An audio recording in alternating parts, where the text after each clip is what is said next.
हर साल कोई ना कोई वेस्टर्न इंडेक्स आता है और हर बार इंडिया को नीचे बिठा दिया जाता है। लेकिन आज कहानी पलट गई है। आज भारत ने वही काम किया है जो हर भारतीय पिछले कुछ सालों से चाह रहा था। इंडिया ने अपनी खुद की ranking responsible Nations index launch किया है। दोस्तों, पिछले कई दशकों से दुनिया में एक ही सिस्टम चलता आया है। कुछ देश खुद को सिविलाइज्ड वर्ल्ड का ठेकेदार मान बैठे थे। इन देशों को लगने लगा था कि वही तय करेंगे कि कौन डेमोक्रेटिक है, कहाँ प्रेस फ्रीडम ज़्यादा है, कहाँ हंगर कम है और ह्यूमन राइट्स किस राष्ट्र में ठीक है, किस राष्ट्र में ठीक नहीं है। हर साल ऐसा कोई ना कोई वेस्टर्न इंडेक्स आता है, कभी डेमोक्रेसी इंडेक्स, कभी फ्रीडम इंडेक्स, कभी प्रेस फ्रीडम रैंकिंग, कभी ह्यूमन राइट्स रिपोर्ट, और हर बार कहानी वही रहती है। इंडिया को नीचे रखो, उसे ज्ञान दो और खुद को ऊपर बैठा दो। लेकिन आज एक बहुत बड़ी चीज चुपचाप हुई है। दोस्तों, हाल ही में एक नई ग्लोबल रैंकिंग लॉन्च हुई है, रिस्पॉन्सिबल नेशंस इंडेक्स।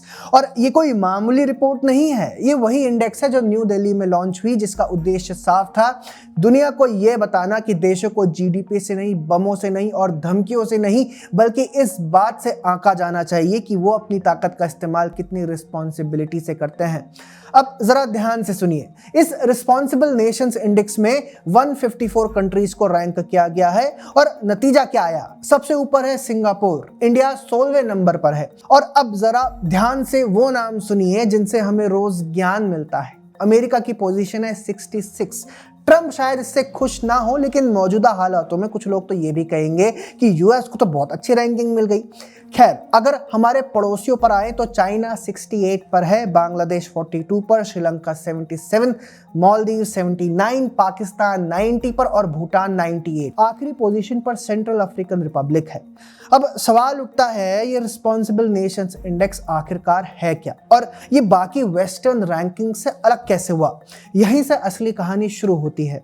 दोस्तों, अब तक तो जो भी ग्लोबल इंडेक्सेस आते थे उनका एक कॉमन पैटर्न होता था। डेटा कहां से आता था? NGOs, think tanks, universities, service, जो सब वेस्ट में होते थे और उनके लोगों द्वारा होते, उनके परसेप्शन के हिसाब से फिर बनते। यानी खुद जज भी वही, नियम भी उनका और फैसला भी वही करते। अगर आप अमेरिका हैं तो आपकी वॉर्स इंटरवेंशंस कहलाती हैं। अगर आप भारत हैं तो आपकी सुरक्षा मेजॉरिटेरियनिज्म बन जाती है। यही शिकायत भारत और पूरा ग्लोबल साउथ दशकों से करता आया है कि ये इंडेक्सेस अनबायस्ड नहीं है। रिस्पॉन्सिबल नेशंस इंडेक्स या आरएनआई इस सोच को तोड़ने की एक कोशिश है। इसका कोर सवाल बहुत सीधा है, देश कितना ताकतवर है ये नहीं, बल्कि देश अपनी ताकत का इस्तेमाल कैसे करता है। इस इंडेक्स की मेथोडोलॉजी 3 बड़े पिलर्स पर टिकी है। पहला, इंटरनल रिस्पॉन्सिबिलिटी, यानी देश अपने नागरिकों के साथ कैसा व्यवहार करता है। क्या सरकार काम करती है? क्या जनता को बेसिक सुविधाएं मिलती है? क्या हेल्थ, एजुकेशन और वेलफेयर पहुंचती है?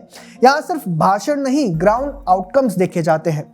दूसरा पिलर, एनवायरमेंटल रिस्पॉन्सिबिलिटी, यानी क्या देश धरती को सिर्फ निचोड़ रहा है या उसे संभाल भी रहा है। Per capita emissions, renewable energy, climate responsibility. यही वजह है कि यहाँ भारत अमेरिका और चाइना से बेहतर निकलता है, क्योंकि भारत आज ग्रीन टेक और क्लाइमेट टेक में बहुत आगे निकल चुका है। और ये बात तो लेगेसी डीप स्टेट वाले मीडिया हाउसेस भी मानते हैं।